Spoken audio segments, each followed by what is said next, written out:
Hello everyone. आज नया session start हो रहा है 2022 और 23। यानी कौन सा सेशन स्टार्ट कर रहे हैं अपन? 2022 और 2023। ठीक है ना मेरे प्यारे बच्चों? ओके, 2022-23 सेशन स्टार्ट कर रहे हैं। इसमें कक्षा 12th की फिजिक्स में अपन पहला अध्याय स्टार्ट करेंगे। इसका नाम है स्थिर वैद्युतिकी। क्या नाम है इसका? स्थिर वैद्युतिकी। यानी स्थिर वैद्युतिकी होती क्या है? स्थिर वैद्युतिकी होती क्या है मेरे प्यारे बच्चों? देखिए, इसमें स्थिर आवेशों का अध्ययन करेंगे। यानी भौतिक विज्ञान की वह शाखा जिसके अंतर्गत स्थिर आवेशों का अध्ययन किया जाता है। कौन से आवेशों का मेरे प्यारे बच्चों? स्थिर आवेशों का अध्ययन करेंगे। स्थिर आवेश, ठीक है ना? यानी जो स्थिर आवेश होते हैं उनका अध्ययन करेंगे। उसे ही क्या बोलेंगे? स्थिर वैद्युतिकी कहेंगे। क्या कहेंगे उसको? स्थिर वैद्युतिकी। यानी भौतिक विज्ञान की वह शाखा जिसके अंतर्गत स्थिर आवेशों का अध्ययन किया जाता है उसे स्थिर वैद्युतिकी कहते हैं। ठीक है मेरे प्यारे बच्चों, आई होप आप समझ पाए होंगे। यानी स्थिर आवेश कौन से होते हैं? कंघी को या कोई पेन लें, पेन को क्या करें? अपने बालों से घर्षण कराएं, यानी फ्रिक्शन कराएं। क्या कराएं मेरे प्यारे बच्चों? घर्षण।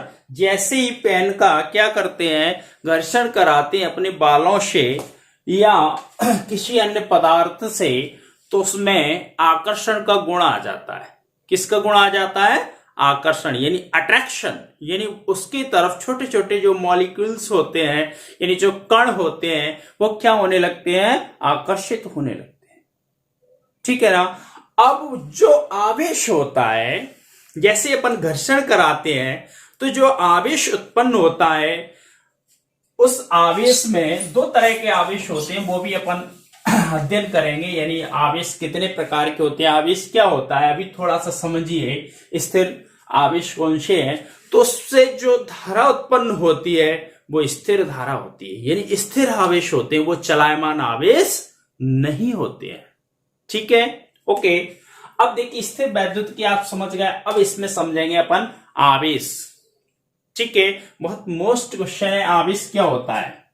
और स्थिर वैद्युतिकी और धारा विद्युत आप जानते हैं, जिसमें चलायमान आवेशों का अध्ययन करेंगे उसे धारा विद्युत कहेंगे। यानी क्या होता है? आवेश प्रवाह की दर को, यानी जो आवेश प्रवाहित होते हैं उनकी दर को क्या बोलते हैं? विद्युत धारा कहा जाता है। इसका अपन अध्ययन करेंगे तीसरे अध्याय में। ठीक है, यूनिट 2 में। ओके, अभी अपन स्थिर आवेशों का अध्ययन करेंगे। कौन से आवेश? स्थिर आवेश। ठीक है ना?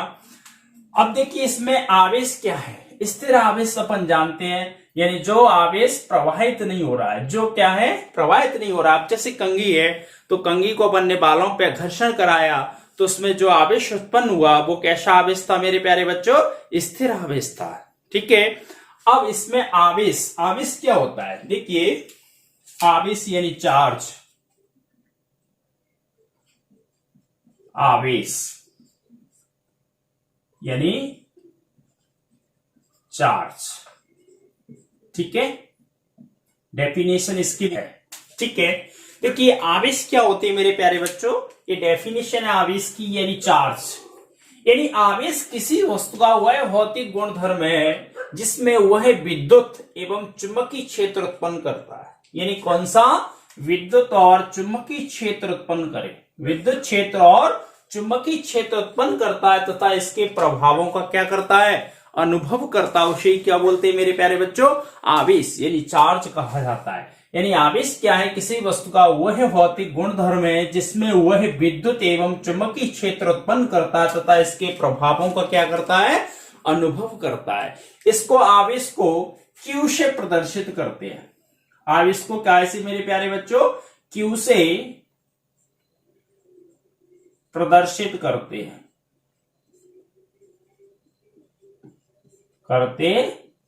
ठीक है, ध्यान रखना। आवेश पे क्वेश्चन आता है, ओटी भी आती है, परिभाषा कम पूछी जाती है आवेश की। ठीक है ना? यानी चार्ज है ना, जो चार्ज होता है, आवेश होता है, उसकी परिभाषा कम पूछी जाती, केवल क्या आती है इस पे? ओटी आती है। ऑब्जेक्टिव टाइप जो क्वेश्चन होता है वो आता है केवल, ठीक है ना। तो इसको क्यू से प्रदर्शित किया जाता है। यह एक अदिश राशि है। आवेश, आवेश कैसी राशि मेरे प्यारे बच्चों? अदिश राशि है, अदिश राशि, ठीक है। कैसी राशि है? अदिश। ये ओटी में क्वेश्चन आता है। ओटी के लिए वस्तुनिष्ठ जो प्रश्न आते हैं एमपी बोर्ड के लिए, बहुत मोस्ट क्वेश्चन है। आवेश कैसी राशि है, इसका मात्रक क्या है? आवेश का मात्रक कूलाम होता है। क्या होता है मेरे प्यारे बच्चों? कूलाम। एसआई मात्रक, एसआई मात्रक क्या होता है?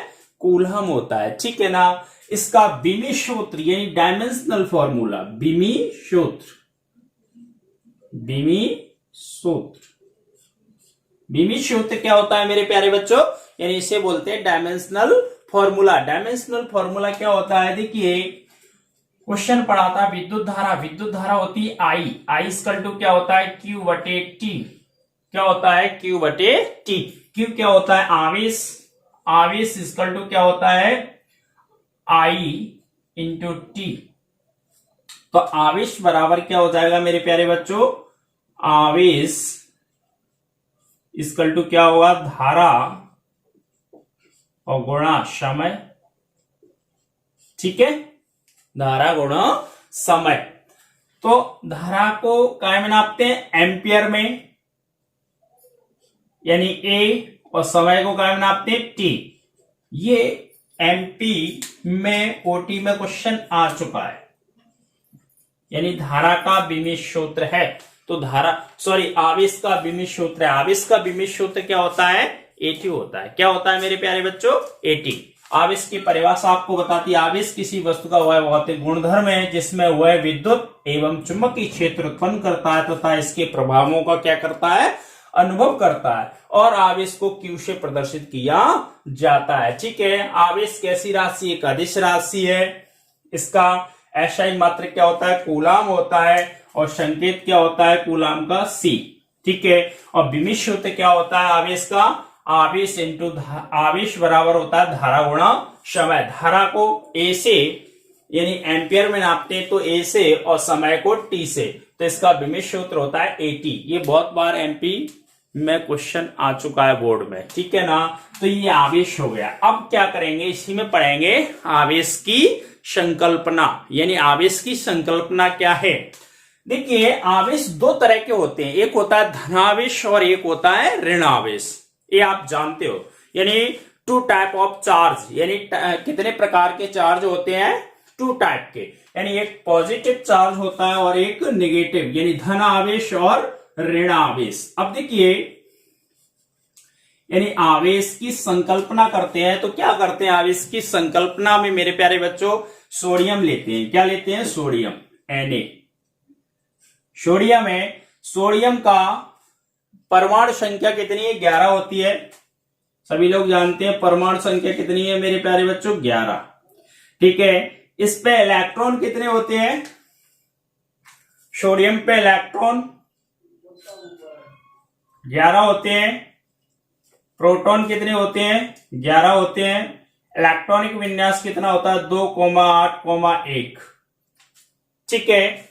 अब देखिए यहां पे क्या है, जो सोडियम है उसको अपना अष्टक पूरा करना है। क्या करना है मेरे प्यारे बच्चों? सोडियम को अष्टक पूरा करना है। तो या तो ये अपना एक इलेक्ट्रॉन दान कर दे, या 7 इलेक्ट्रॉन को क्या कर ले? ग्रहण कर ले। यानी या तो ये क्या करे मेरे प्यारे बच्चों? 7 इलेक्ट्रॉन ग्रहण कर ले, या 1 इलेक्ट्रॉन का क्या कर दे? दान कर दे। अब जैसे ही सोडियम क्या करता है, 1 इलेक्ट्रॉन अपना दान कर देता है, यानी 7 इलेक्ट्रॉन ग्रहण करना क्या है? आसान नहीं है। तो क्या करता है, ये अपना इलेक्ट्रॉन क्या करेगा? सोडियम दान कर देगा। तो इस पे इलेक्ट्रॉन कितने बचेंगे? 10, और प्रोटॉन कितने रहेंगे? 11। इसका इलेक्ट्रॉनिक विन्यास कितना होगा? 2,8। अब देखिए इलेक्ट्रॉन कितने से, इलेक्ट्रॉन से प्रोटॉन कितने ज्यादा हैं? 1। यानी इसका इलेक्ट्रॉन विन्यास कितना हो गया, 10 हो गया, और इसका कितना है मेरे प्यारे बच्चों, 11 है। अब देखिए जो इलेक्ट्रॉन है वो ऋणावेशित है, और जो सोडियम है तो सोडियम पे कितने इलेक्ट्रॉनों की कमी आई, 1 इलेक्ट्रॉन की कमी आई। तो जैसे ही 1 इलेक्ट्रॉन की कमी आई तो इस पे +1 आवेश आ जाएगा, यानी इस पे जैसे ही 1 इलेक्ट्रॉन कम हुआ तो इस पे 1 धनावेश आ गया। कितना धनावेश आ गया, 1, ठीक है ना। अब जैसे ही धनावेश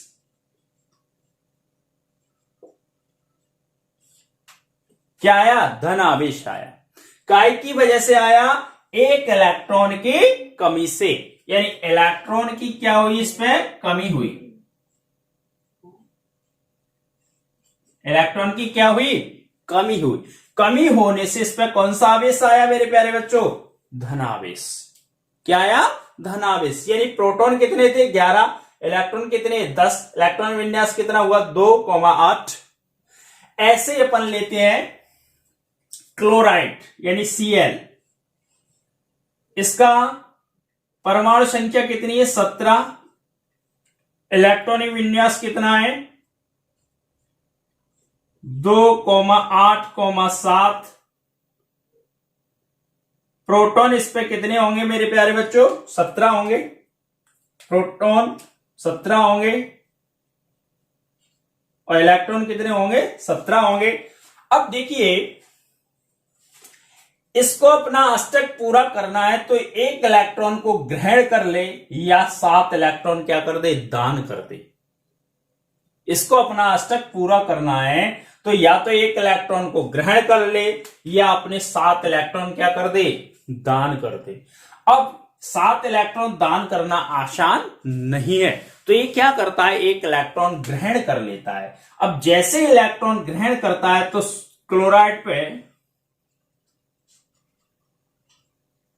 यानी Cl पे इलेक्ट्रॉन की संख्या कितनी हो जाएगी, 18। इलेक्ट्रॉन विन्यास कितना होगा, 2,8,8। और प्रोटॉन कितने होंगे मेरे प्यारे बच्चों, 17। अब देखिए यहां पे जो प्रोटॉन है, प्रोटॉन की संख्या कितनी, 17, इलेक्ट्रॉन की संख्या कितनी, 18। तो यहां पे क्या होगा, इलेक्ट्रॉन की संख्या कितनी है मेरे प्यारे बच्चों, 18, और प्रोटॉन की संख्या कितनी है, 17। तो यहां पे जो कैल्शियम है वो क्लोराइड है, क्लोराइड है, तो उस पर 1 ऋण आवेश आ जाएगा। कितना ऋण आवेश आएगा, 1, यानी 1 इसने इलेक्ट्रॉन क्या किया, ग्रहण किया। 1 इलेक्ट्रॉन क्या हो गया, इस पे ग्रहण हो गया, और यहां पे 1 इलेक्ट्रॉन इसने क्या किया, दान किया था। जैसे ही दान किया था तो इस पे इलेक्ट्रॉनों की क्या आई थी, कमी। अब जब भी इलेक्ट्रॉनों की कमी होगी तो यहां पे क्या जाएगा, धनावेश आएगा। और यहां पे इलेक्ट्रॉन की क्या हुई, वृद्धि हुई है। क्या हुई है मेरे प्यारे बच्चों, वृद्धि हुई है, तो वृद्धि होने से क्या आएगा, ऋण आवेश। क्या आएगा, ऋण आवेश आएगा। यानी इलेक्ट्रॉन की कमी से धनावेश आता है, और इलेक्ट्रॉन की कमी से वृद्धि से कौन सा आवेश आएगा, ऋण आवेश आ जाएगा। कौन सा आवेश आ जाएगा, ऋण आवेश, ठीक है ना। तो आवेश कितने प्रकार के हो गए, एक धनावेश होता है और एक ऋण आवेश, यानी 2 टाइप ऑफ चार्ज, यानी ये पॉजिटिव चार्ज और नेगेटिव चार्ज, यानी धन आवेश और ऋण आवेश। ये अपन ने समझ लिया। आवेश की संकल्पना इलेक्ट्रॉन के आधार पर दी जा सकती है। जब इलेक्ट्रॉन की कमी होगी तो धनावेश होगा, जब इलेक्ट्रॉन की वृद्धि होगी तो ऋण आवेश होगा। कौन सा आवेश होगा, ऋण आवेश। यानी इलेक्ट्रॉन की कमी से या हानि से धन आवेश आता है, और इलेक्ट्रॉन की वृद्धि से या इलेक्ट्रॉन ज्यादा होने से क्या आएगा, ऋण आवेश आएगा, ठीक है ना। अब यानी जो चार्ज है वो कितने प्रकार के हो गए, 2 प्रकार के, धनावेश और ऋण आवेश। अब देखिए धनावेश और ऋण आवेश,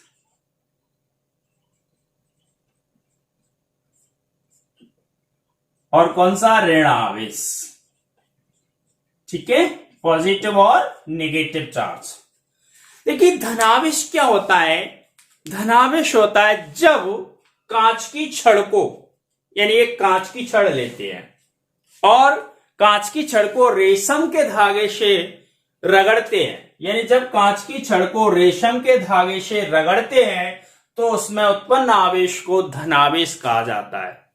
यानी जब कांच की छड़ लें, काय की छड़ लें मेरे प्यारे बच्चों, कांच की छड़ को रेशम से, काय से, रेशम से रगड़ें या फ्रिक्शन कराते हैं तो कौन सा आवेश उत्पन्न होता है, धनावेश, यानी पॉजिटिव चार्ज।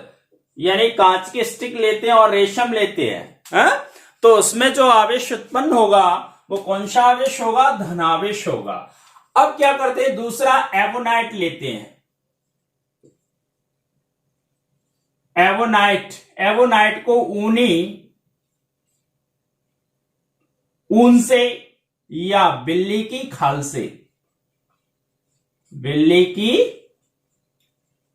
खाल या फर होता है, तो एवोनाइट की छड़ को ऊनी कपड़े से या बिल्ली की खाल से रगड़ते हैं या फ्रिक्शन कराते हैं तो उसमें जो उत्पन्न आवेश होता है उसे ऋणावेश कहते हैं।